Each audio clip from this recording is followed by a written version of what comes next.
If you've never seen a Second City show before, it is a combination of short sketches, improvisations, and just a lot of ridiculous, fun comedy things. There is a lot of improv in the show. It's still 80% written sketch material. So no show was ever the same because there's so many opportunities for improv, which we get suggestions from the audience and then make up the scenes on the spot. But yeah, the ratio is like 80-20, which is a lot of fun. There will be moments when we come to the audience and say, sometimes we'll even just get a suggestion. We'll say, hey, can we get a suggestion of a relationship between two people? And so that's when the audience knows that we want them to yell stuff. I'm so happy and excited to get back out on the road, especially for a short amount of time like this, because it really is the most fun job in the world. And the cast is insane. I'm so excited to perform with Tim and the rest of the cast. Mostly very holiday-centric, and I think those are things that are relatable no matter who you are. And a lot of these holiday traditions are pretty relatable to everybody. So I think there's a lot of fun stuff in this show that people will relate to. And now more than ever is just a great time for people to come together and laugh at people being ridiculous on stage, which we are more than happy to be those people. Yeah. One-liners, so I wrote some holiday one-liners that I'll do throughout the show.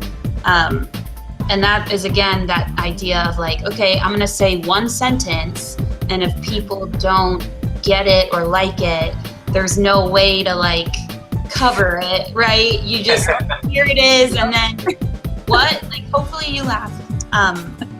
So yeah, yeah, you can't really add anything more to a one-liner. Right. That's, yeah. that by their very nature, you've got one line. Right. Totally. Bring on. But yeah, that'll be fun. You know, I mean, I think comedy is a lot about failure, and we forget that sometimes. But you learn so much more if you fall.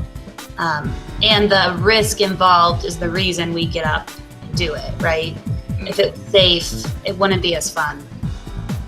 Yeah, that's why the improv part is so exciting, I think, because when it goes really, really well, it's fantastic and exciting. And then when it fails completely, it's also exciting. Yeah. And then we go backstage and we talk about how terrible that scene was, and we all laugh about it with each other. Yeah. But it doesn't always work. That's the nature of it. Even the best improvisers in the world will have like a 80% hit rate.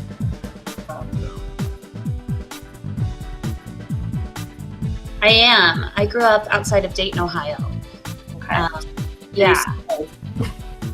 Yeah. I haven't been back in a while, but yeah, Midwest for sure.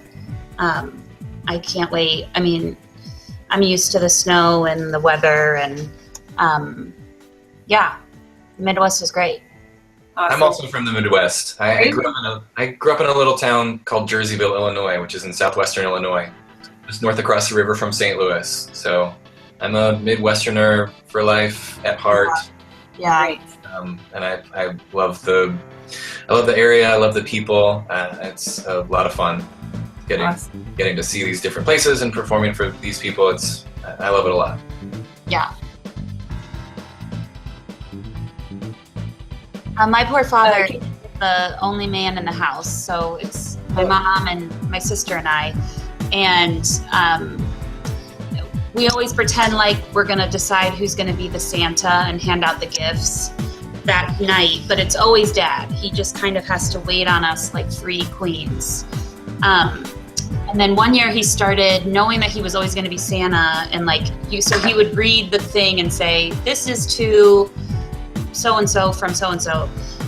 He started doing a bit where he would address gifts to himself, from himself. And he would just hold it up and be like, "To Mark, love me."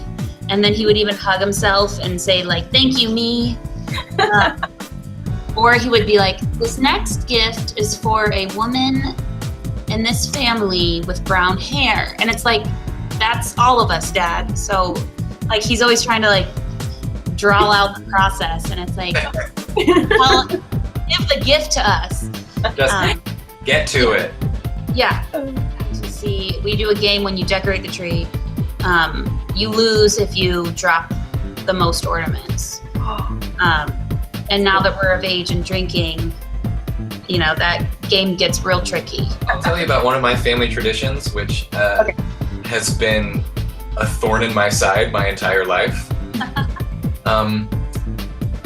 So I won't give you the entire backstory, but basically my mom needed a really easy dish to make for Christmas Eve because she was working on a project the whole day. So she decided that thing would be beef stew that she cooked in a crock pot.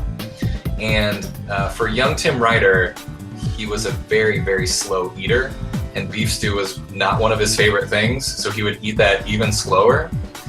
And as soon as we got done with dinner on Christmas Eve, we could open presents. So I knew that as soon as I finished this stew, I could open presents, but that didn't make me eat any faster. It just made it more torturous.